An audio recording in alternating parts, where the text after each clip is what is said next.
तर विद्यार्थी मित्रांनो, आज आपण इयत्ता 11वी मधील मानसशास्त्र विषयातील दुसऱ्या लेसनला सुरुवात करणार आहोत.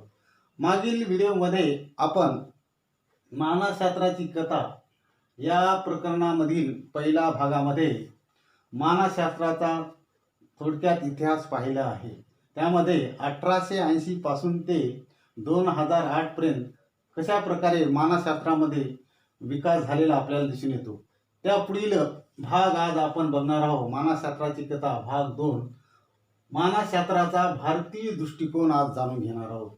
विद्यार्थी मित्रांनो, तुम्हाला माहीतच आहे आपला देश हा योगी व ऋषीचा देश समजला जातो.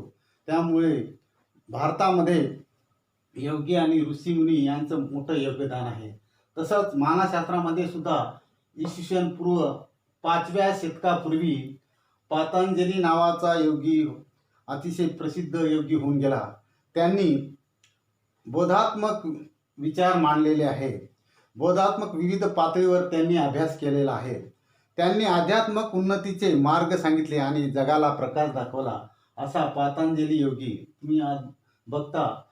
पतंजली ही नाव आपण ऐकून आहात. याच नावावरून पतंजली असं नाव ठेवण्यात आलेलं आहे. तेव्हा आजही अष्टांग मार्ग त्यांनी सांगितलेले आहेत. जीवनामध्ये अष्टांग मार्गाचा जर वापर केला तर आपल्याला आत्महत्या करण्याची वेळ येत नाही. बरेच विद्यार्थी किंवा शेतकरी आज आत्महत्या करताना दिसून येतात.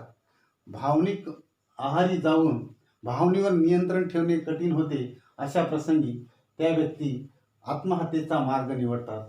तेव्हा जर आपण दैनंदिन जीवनामध्ये अष्टांग मार्गाचा वापर केला तर आपण आपल्या जे इच्छा आकांक्षा आहेत त्यावर आपण ताबा मिळवू शकतो आणि तसंच म्हणजे आत्महत्येचा प्रकार वापरणार नाही किंवा आपण करणार नाही. तर मानवी वर्तन आणि मानवी मन यावर विचार या योगामध्ये मांडण्यात आलेले आहेत. तर विद्यार्थी मित्रांनो, भारतीय जैन तीर्थकार तसेच संत कबीर, त्याच्यानंतर संत समर्थ रामदास महाराज आणि स्वामी विवेकानंद यांनी या अष्टांग योग अर्थात मानवी मन व मानवी वर्तन यावर त्यांनी आपले विचार मांडले आहे आणि प्रकाश टाकला आहे. संपूर्ण समाजाला अष्टांग मार्ग वापरावा म्हणून त्यांनी मार्गदर्शन केलेले आहे. तेव्हा वेगवेगळ्या पैलूवर यामध्ये प्रकाश टाकलेला आपल्याला दिसून येतो. त्यामध्ये पहा, यम, नियमक, आसन, प्राणायाम, प्रत्याहार, धारणा, ध्यान आणि समाधी शेवटचा आहे. तर आपल्या अशा पद्धतीने आपण जीवनामध्ये नियम वापरले पाहिजे. दररोजच्या जीवनामधली नियमावली आसन करले पाहिजे. त्याच्यानंतर प्राणायाम केलं पाहिजे. प्रत्याहार, दररोजचा आहार, व्यवस्थित आहार घेणे. धारणा, आपली विचारश्रेणी चांगली ठेवणे. ध्यान करणे, काही वेळ तरी आपण ध्यान केले पाहिजे. आणि समाधानकारक जीवन आपल्याला जगता आलं पाहिजे म्हणून समाधी राहणं गरजेचं आहे. म्हणून समाधानपूर्वक शेवटचा टप्पा आपल्याला दिसून येतो. तर अशा प्रकारे एक अष्टांग मार्ग या ठिकाणी सांगितलेले आहेत. तर या अष्टांग मार्गानंतर आपण पाहूया मानसशास्त्राची ध्येय. मानसशास्त्र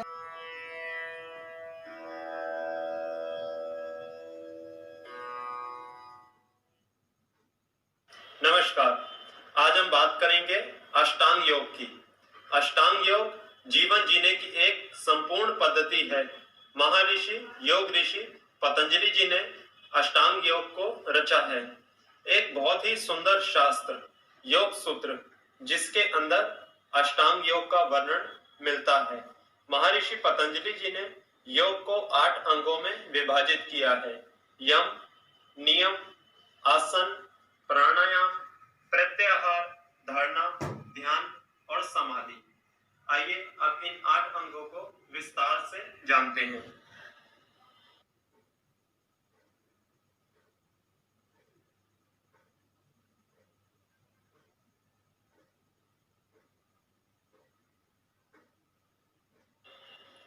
अष्टांग योग का सबसे पहला अंग है यम। यम के अंतर्गत 5 चीजों को केंद्रित किया गया है। 5 प्रकार के यम बताए गए हैं, जिसका पालन करके एक साधक अपने मन और इंद्रियों को अशुभ कार्यों से हटाकर आत्म केंद्रित कर सकता है। सबसे पहला यम है अहिंसा। मन के द्वारा, कर्म के द्वारा और वाणी के द्वारा किसी भी व्यक्ति को या किसी भी प्राणी को कष्ट ना पहुंचाना। 3 प्रकार से हिंसा बताई गई है। सबसे पहले स्वयं करना, दूसरा किसी से करवाना, और तीसरा यदि कोई व्यक्ति हिंसा कर रहा है तो उसे उसके कार्य के प्रति प्रोत्साहित करना या उत्सुक करना। दूसरा यम है सत्य। जैसा देखा, जैसा जाना और जैसा सुना वैसा ही शुद्ध मन भाव के साथ वाणी के द्वारा प्रकट करना, अर्थ झूठ ना बोलना। तीसरा यम है अस्तेय। किसी दूसरे की वस्तु को चोरी ना करना या किसी व्यक्ति की वस्तु को बिना पूछे उसकी वस्तु पर अपना अधिकार जमा लेना या किसी व्यक्ति की वस्तु को प्राप्त करने की मन में इच्छा रखना, यह भी एक प्रकार की चोरी ही है। चौथा यम है ब्रह्मचर्य। अपनी इंद्रियों पर संयम रखना और ब्रह्म के द्वारा दिए गए ज्ञान पर अमल करना और वीर्य की रक्षा करना। अंत में 5वां यम है अपरिग्रह। जरूरत से ज्यादा वस्तुओं को संचय करके रखना या जरूरत से अधिक वस्तुओं को अपने पास इकट्ठा करके रखना। यह 5 प्रकार के यम है। एक योगी व्यक्ति को अपने जीवन में यह सब चीजें नहीं करनी चाहिए।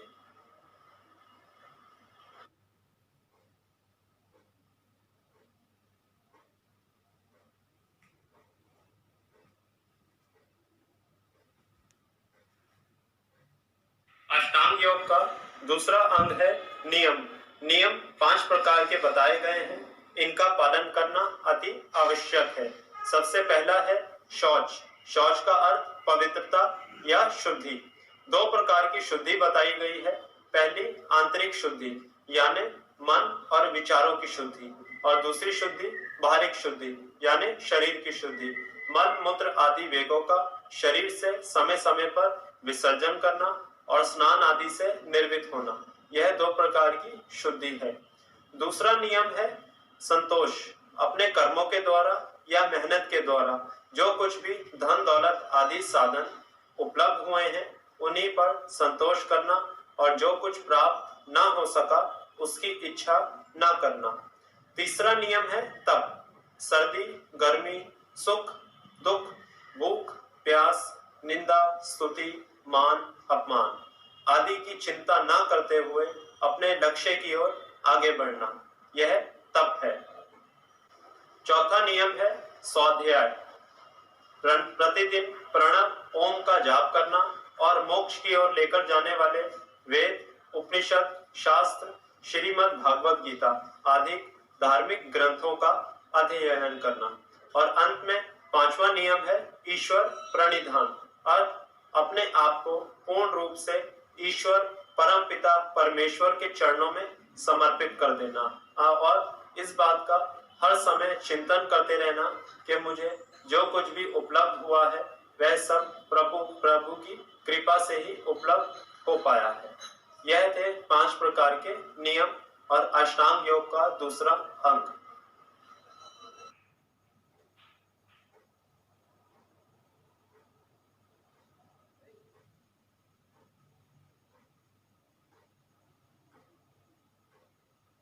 तीसरा अंग है आसन। आसन की परिभाषा दी गई है स्थिरम सुखम आसनम, अर्थ किसी भी एक स्थिति में लंबे समय तक स्थिरता के साथ सुख पूर्वक और जागरूक अवस्था में रहना। आसनों का अभ्यास मुख्य रूप से शरीर में स्थिरता लाने के लिए किया जाता है, जिससे ध्यान और प्राणायाम के अभ्यास में शरीर को सहायता मिलती है। हठ योग में 84 प्रकार के आसनों का वर्णन किया गया है, जिसका अभ्यास करके मानसिक और शारीरिक रूप से स्वास्थ्य को प्राप्त किया जा सकता है।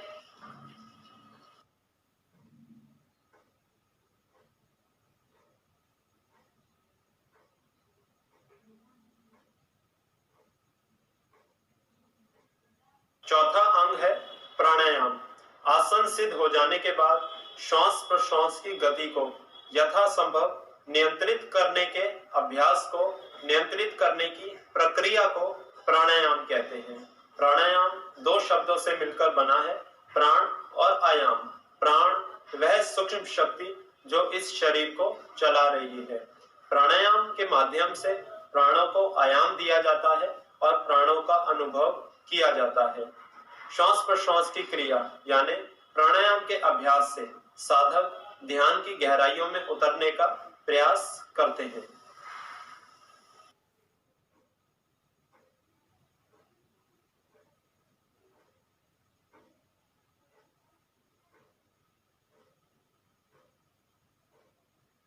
पांचवा अंग है प्रत्याहार। प्रत्याहार का अर्थ सभी इंद्रियों को बाहर से समेटकर अपने मन में विलीन कर लेना। प्रत्याहार पर विजय पाने के लिए यम और नियम, जो पहले 5 यम और 5 नियम बताए गए हैं, उनका पूर्ण रूप से पालन करना अति आवश्यक है। इसका अभ्यास करके साधक अपने मन और इंद्रियों का पूर्ण रूप से अधिकारी हो जाता है और इसका अभ्यास करने के बाद ही परम सुख का अनुभव होना आरंभ होता है।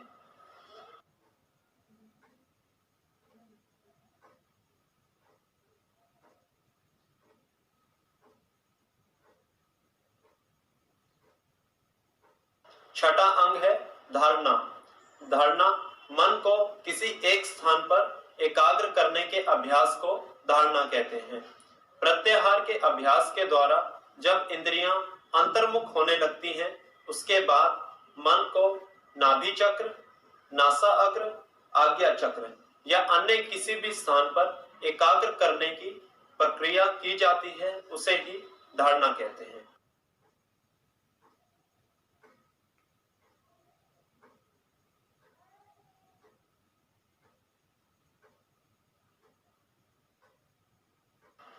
सातवां अंग है ध्यान।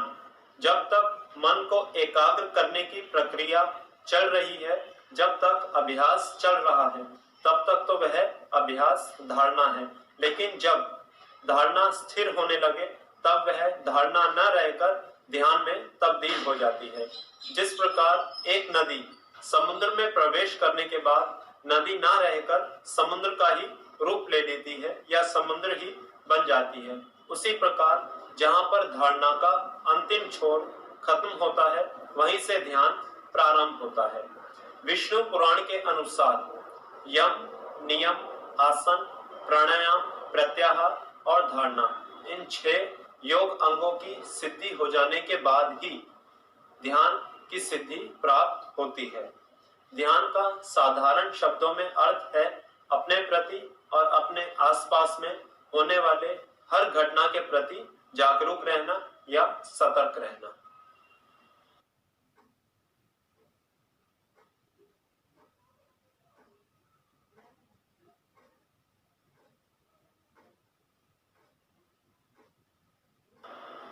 आठवां अंग है समाधि। ध्यान में जब ईश्वर के स्वरूप को प्रकाशित करने वाला साधक ही शेष बचता है, उस अवस्था को समाधि कहते हैं। आनंदमय, ज्योतिर्मय, दिव्यमय और शांतिमय परमात्मा परमेश्वर में साधक इतना लीन हो जाता है कि उसे स्वयं का भी बोध नहीं रहता। उस अवस्था में दिव्य आनंद का अनुभव होता है। महर्षि दयानंद महाराज जी कहते हैं, ध्यान में और समाधि में इतना ही अंतर है। ध्यान में तो ध्यान करने वाला जिस मन से ध्यान किया जा रहा है और जिसका ध्यान किया जा रहा है, यह तीनों ही उपस्थित होते हैं या इन तीनों का ही बोध रहता है। और समाधि में यह तीनों ही, जो ध्यान कर रहा है, जिस मन से ध्यान किया जा रहा है और जिसका ध्यान किया जा रहा है, यह तीनों ही उपस्थित नहीं होते या इन तीनों का ही बोध शेष नहीं रहता। केवल दिव्य आत्मा ही परमेश्वर में लीन रहती है। तो ये मैंने एक छोटा सा प्रयास किया आपको अष्टांग योग के बारे में समझाने का। यदि कोई उत्सुक हो अष्टांग योग को और गहराई से जानने के लिए, तो वह योग सूत्रों का अध्ययन करें। धन्यवाद। मानस यात्राची ध्येय या ठिकाणी आपल्याला बघायचे आहे। मानस यात्राची एकूण 4 ध्येय आहेत। पहिला आहे वर्णन, वर्णन का करायचं। दुसरा आहे स्पष्टीकरण, स्पष्टीकरण का। त्याच्यानंतर तिसरा आहे पूर्वकथन। त्याच्यानंतर शेवटचं आहे ध्येय, मानस यात्राचं नियंत्रण। तर अशा प्रकारे वर्णन एखाद्या वस्तूचं काय करायचं, तर मानवी वर्तन आणि मानसिक प्रक्रिया ह्या अतिशय गुंतागुंतीच्या आहेत. त्यांचं वर्णन या पहिल्या ध्येयामध्ये केलं जातं. तर का घडतं असं, का घडलं असावं या संदर्भामध्ये जाणून या ठिकाणी घेतलं. दुसऱ्यामध्ये आपल्याला स्पष्टीकरण केलं जात आहे. याच्यामध्ये एखाद्या वर्तनामागे का घडलं असावं त्याचं निरीक्षण करून त्याचं का घडलं याची कारणे शोधली जातात. त्याच्यानंतर तिसऱ्या ध्येयामध्ये पूर्वकथन जे आहे त्याच्यामध्ये पूर्वानुभव सांगितला जातो किंवा काय अपेक्षा त्यामध्ये व्यक्त केल्या जातात. त्यामध्ये आपल्याला तिसरं महत्त्वाचं दिसून येतं. त्याच्यानंतर सर्वात शेवटचं आहे नियंत्रण. तर नियंत्रणामध्ये एखादं वर्तन घडलं असेल तर त्यातील बदल किंवा सुधारणा करून त्या वर्तनामध्ये बदल करून सुधारित वर्तन करता येतं. त्यावर आपण नियंत्रण हा शब्द उपयोग किंवा ध्येय म्हणून वापरतो. तर अशा प्रकारे एकूण 4 मानसशास्त्राची ध्येय आहेत. आपल्या पुस्तकामध्ये पान नंबर 8 वर अतिशय सुंदर तुम्हाला स्पष्टीकरण या मानसशास्त्राचं ध्येय दिलेलं आहे. बघा, मानसशास्त्राची मुख्य ध्येय 4 आहेत. त्याच्यामध्ये पहा विद्यार्थी मित्रांनो, यामध्ये इथं पहिलं जे आहे ध्येय वर्णन. तर वर्णनामध्ये तुम्हाला दिसून येतं की एक छोटीशी मुलगी रोपटे लहान फुलांचं बघताना दिसते आहे. एक त्याच्यामधलं रोपटं जे आहे फुलाचं ते खाली सुकलेले पडलेले दिसत आहे, बाकीचे टवटवीत आपल्याला दिसत आहे. त्या सगळ्यांचं ती वर्णन करताना दिसते. दुसऱ्या चित्रामध्ये पहा, हीच मुलगी तिला निरीक्षण केल्यानंतर दिसून येतं की एकच फुलाचं झाड हे कोमजलेलं आहे आणि बाकीचे टवटवीत आहेत. तर ती या निरीक्षण करून पाहत आहे, त्याचं स्पष्टीकरण देत आहे, हे का वेगळं आहे. तर तिसऱ्यामध्ये त्याचा ते अंदाज व्यक्त करते की हे फूल का सुकलेलं आहे, ते का फुले टवटवीत आहेत, त्याचं पूर्वकथन ते करत आहे.